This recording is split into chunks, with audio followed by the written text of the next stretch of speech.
r/ask Reddit. Doctors of Reddit. What's the biggest case of faking it you've ever seen? 30-year-old woman came to the ED with such excruciating belly pain. Paralyzed. Oh god, it hurts when you press there. Must have oxycodone now. ED doc said if she can get out of the ED bed and do 20 jumping jacks, we can give her the oxy. She did 20 jumping jacks, then got kicked out of the ED. Doctor should get a side gig as a personal trainer. Haha, just some personal trainer tempting all their clients with drugs and then taking it away at the last second. It. Letter. My mom's a nurse and she said once some crazy lady came in and complained that she had the whooping cough, and whenever she coughed she followed it with a loud woo-oo-oo-p. She's doing it wrong. That's a coughing whoop. Exactly. The right way is to whoop before you cough. Hoop cow.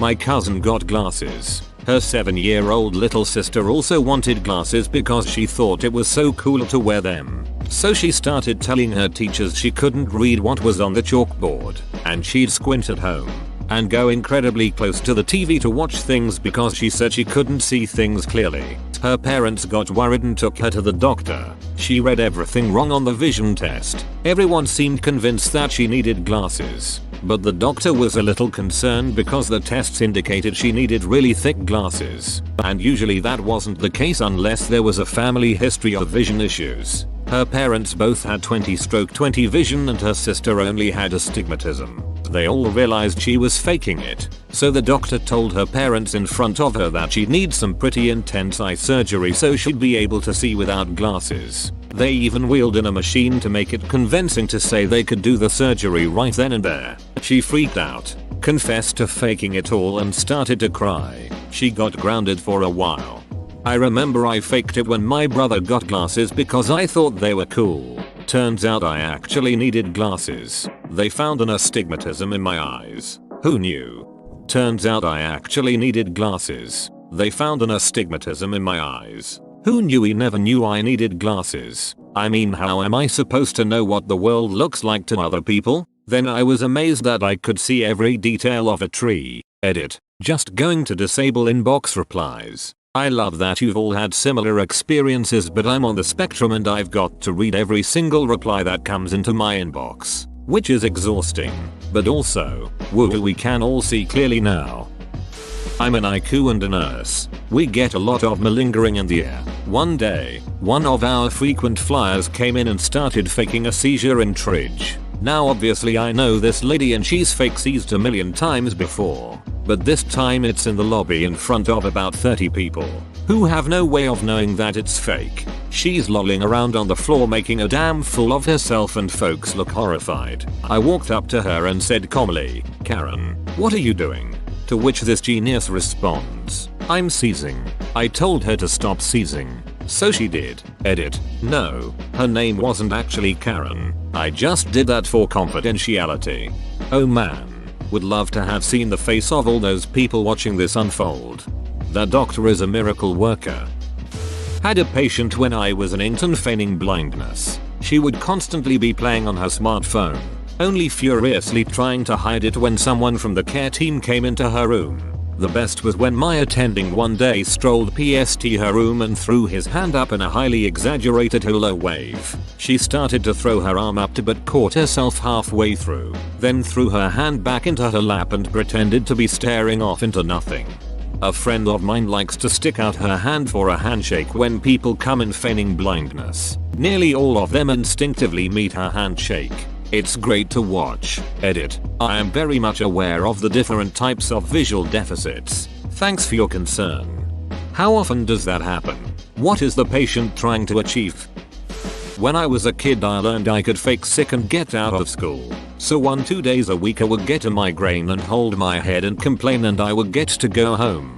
Eventually my parents took me to a neurologist who said maybe you just don't let him eat chocolate and sugar. I admitted to faking and was grounded for a long time. I grew up the opposite way. I would get 3-4 migraines a week, but everyone thought I was faking it because most days I seemed fine, just because I was learning how to deal with them and try to act normal. It wasn't until 8 years after they started that I went to a neurologist who said I have chronic migraines, which I dealt with unmedicated for 16 years. Now I'm on medication. I feel like my childhood was wasted. Edit. I've replied to a lot of you nice people, but I'm on mobile and it will only load like 200 replies and I can't view any more to reply on. But I like reading your responses. Much love to you all.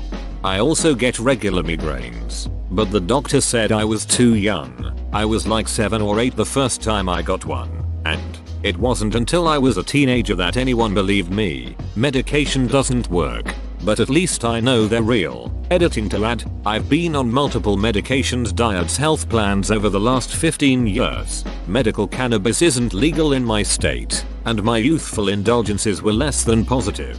Turns out I'm someone who gets real sad when she's high. Everyone else would be so chill and I'd sob for hours. The closest thing to a pattern that can be discerned is changing weather or barometric air pressure related, though migraines also happen at other times. So the doctor suggested moving somewhere with a mild, stable climate, like San Diego or Honolulu, which is not really feasible for me right now, and I react badly to the tryptophan family of medicine, which is often prescribed for migraines. I've taken 2, and both times I have severe side effects of throat and muscle tightness that made it difficult to breathe.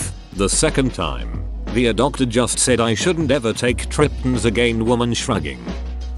Ophthalmology technician. People pretend to be blind all the time. Go to check their eye pressure with a Tonopin, a device you poke them directly into the eye with, and they go, what the duck is that thing?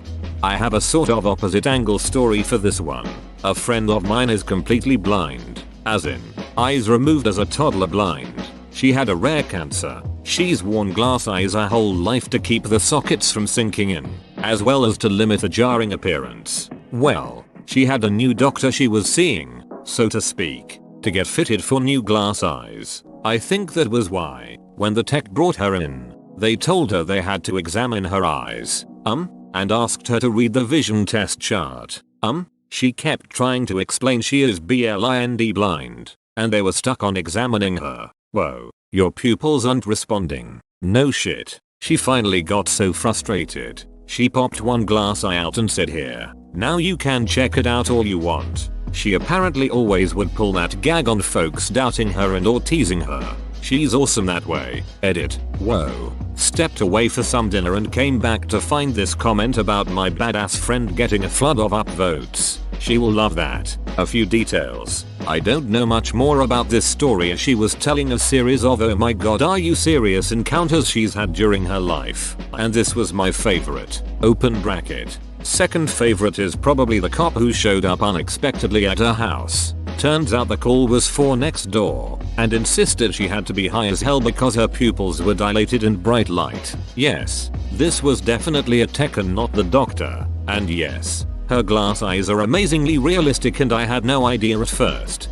She also endures regular bullshit for her guide dog, S. She's on her 3rd or 4th I think now. A very large and sweet German shepherd I want to pet so bad but can't just yet. He's too friendly with strangers. That's great normally, but she doesn't want to be yanked across the room sidewalk street because he wants to be your new best friend. She got serious flack at an airport. One to say was Denver. Way back pre 9/11 because at the time they were insisting the dog couldn't go on the plane with her. That made her miss her flight. Ugh. She has sworn never, ever to go through that airport again. And now people with pseudo support dogs really piss me off because their little untrained Perth riding puffballs lose their shit barking and launching at a 100-pound shepherd that spent years getting certified. Edit 2.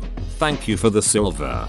Did they do it not believe her about her eyes? That's so crazy, but I guess I hear of medical people not believing people all the time or missing something on a chart. The obvious shit like unexplainable pain needing pain meds is sorta reasonable to sometimes have a little doubt, but to just automatically not believe people seems so strange to me. Edit. I'm guessing from some responses I've gotten it's more of a mistake or not reading a chart more than disbelief. Also reworded my comment a little. When I was a kid, I would plan my sick days way ahead of time. Had an old thermos that I would pour leftover milk, meat, whatever, leave it on the windowsill in my bedroom just letting it fester for a month. Open bracket. Of course the thermos was closed so no smells escaped. I set an alarm for the middle of the night, dumped the contents of the thermos on my rug and ran in to tell my dad I was throwing up and so sick. However, this thermos monstrosity filled the entire condo up with horrible smells, and both me and my dad ended up puking into the tub at the same time every time we tried to clean up the rug. He had to take the day off work too. Needless to say, I never pulled that again. I was worried you were going to drink it in order to make yourself sick. Thank goodness that is not what happened. I'm not that big of a monster, just a normal gremlin. Years ago I had a patient who had been rear-ended in an auto accident a few weeks before I saw her. She had a history of lupus. She was decked out in the usual I'm crippled paraphernalia: crutches, neck brace, elbow braces, wrist braces, knee braces, and could barely walk. I saw her a couple of times and she showed no improvement. One Saturday I was on call but had to take a back streets route to the hospital because of an event taking place on the main thoroughfare. I apparently drove through her neighborhood because, wonders behold, there she was wearing old lady spandex power walking down the sidewalk, holding weights in both hands. I did not call out to her. Next week, she was back in clinic with her I'm crippled get up on again. A few weeks later I got the subpoena for the deposition, and it all became clear. What did you do at that point? We need part 2 of this story. I could not have sworn, under oath, that I had absolutely positively identified the woman power walking. I know it was her. I later confirmed she lived in that area. She and her attorney could have argued that it was her sister or daughter or cousin or whatever, so I just honestly answered all the questions during the deposition. Many I could not answer because I did not see her immediately after the accident. I could, however, honestly say that I thought she had a good prognosis and was likely to recover fully. BTW, it is not unusual for patients seeking compensation through some legal process to exaggerate the degree of their injuries. Everybody involved in the process understands this. It is however incumbent upon the patient to maintain their act in a believable fashion. No doctor but a funny story from work a couple years ago. Guy calls in sick for around 8 days. Says on the phone he is really sick. Comes back to work the next week. Tanned as duck. This dude hands a medical slip to the manager written in Spanish. On the slip there is an official seal from some random Cuban clinic. Guy walks over to B with a grin on his face saying, "Yeah, I'm probably fired." He was fired. Supervisor at a place I used to work called out sick. Came in the next day with a tan line right across the middle of his forehead from golfing in the sun all day. No one said a damn word. I told them I had to leave town because I had family members coming in last minute. I got written up. I should have taken up golfing. I've had a boss let people he golfed with come in late because they made the tee time reserve months ago, but write up my mate because his kid missed the bus. Moral of the story is I agree you definitely should take up golfing. Not a doctor but a nurse once had a patient having a seizure. The other a nurse and I knew she was faking it. He said as much. She suddenly stopped seizing. Miraculously. Looked straight at him and yelled, "Shut up, fat boy." He and I laughed so hard. The other nurse, was referred to as such, fat boy, for few months after that. At least she wasn't having a seizure. Edit. Spelling and clarification. Calmer tits seizure girl. Reduce the calamity that is thy memories. My mom was an emergency room nurse. Years ago they brought a prisoner from the local pen in who seemed to be unconscious. The guards were suspicious that he was faking it. They checked his vitals and everything seemed to be okay. The attending doctor tried poking him in the foot with something pointy. Nothing. Then he got an idea. They took a rubber hose and inserted it in the back of his throat as if they were intubating him. That did the trick. He sat up very quickly, coughing and gagging. Edit. Yes. Sternum rub. Got it. There's an even easier way. Just take their hand, hold it over their face, and drop their hand. If they're truly unconscious, or drunk, or very out of it etc., they'll smack themselves in the face. If they are conscious, they will always do something to lessen the hit, like make their hand land to the side, or they turn their hand and hit somewhere they think it won't hurt, etc. Edit. Okay, so apparently, you shouldn't do this. Don't do this, guys. Edit 2. Seriously, don't do this. It's bad. Works, but some other redditors have mentioned that you can give them a black eye if you do this too carelessly and they're actually unconscious. Sorta along the same idea. Working at a pharmacy we saw a guy come in to try and get a refill on some pain meds that had no refill. After pleading that his ear really hurt, we told him again we couldn't refill it. One of the other employees saw his step into a side hallway and take a pencil and jam it forcefully into his ear repeatedly, drawing blood. He calmly left and went to the ear. He came back a few hours later with a prescription for pain meds. It amazes me that people will risk permanent deafness for a fix. Edit. Yes, I get it. I've never been addicted to drugs. Stop bringing it up. You're like an broken record. My brother was an EMT for 2 years and he told me this. People will try to use the ambulance as a means for transportation from Fulton to Oswego, because the hospital is in Oswego, by faking seizures. Sometimes when the head EMT guy was feeling fun and knew that the person was faking, he'd say something like, "Man, it's weird that he's having seizures but not peeing himself." Apparently the person would kind of snap out of it for a second, weigh up the repercussions, then either pee themselves or stop faking. I thought that was hilarious. We had a family calling for a Medicab, a cab paid for by income-based insurance, from somewhere out in the sticks to our in a college town. Every few weeks or so, the mom would be seen for some ailment or the other, and the rest of the family would go to Walmart, go to the mall, do all their in-town errands. She was basically faking an emergency illness every few weeks so they wouldn't have to pay for a cab to get their shopping done. How in the hell is doing that worth the ambulance bills? That must be the most expensive mode of transportation you could possibly choose. I rode in one for less than 7 minutes and I received a bill in the mail over $1,000 a few weeks later.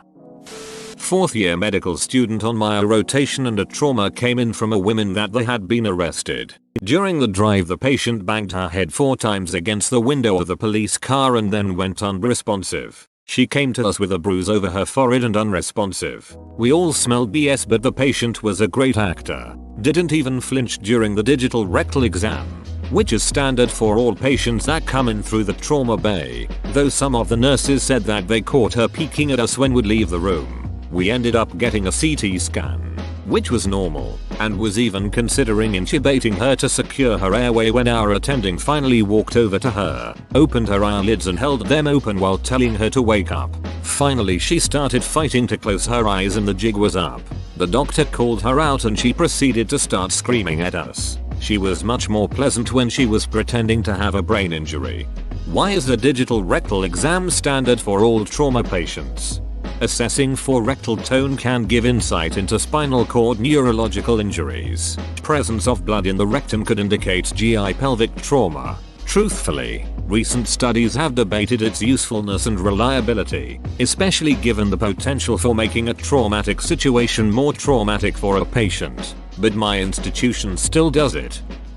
I'm not a doctor but a nurse. There was a geriatric patient taking advantage of the call bell. Because she was an attention seeker, she always needed really basic things to get done for her because she thought the place was a hotel. It was a rehabilitation ward, and we should try to motivate patients to do as much for themselves as possible. She would ring the bell for reasons like please lift the blanket up for me or please pass me my phone or please feed me and claimed that her hands didn't work. I caught her several times lifting herself off the bed with her hands, grabbing her phone when it rang. You get the gist. After days of saying no and that she needs to start doing things for herself, she grew more and more frustrated. Eventually she snapped, grabbed me by my collar, shook me aggressively and yelled, "What don't you understand about the fact that my hands don't work?" I didn't know what to tell her. I just looked at her and blinked as she slowly released her death grip off me. I guess I healed her hands. Praise the Lord. 1 upvote equals 1 prayer for an old lady's arthritis. More like arthritis. Grabbed me by my collar and shook me aggressively and yelled, "What don't you understand about the fact that my hands don't work?" This is comedy gold. Whoa, you made it to the end? You're a ducking beast. I'll cut you a deal. Smash like and subscribe for more curated content, bruh. It's free and that's a great price.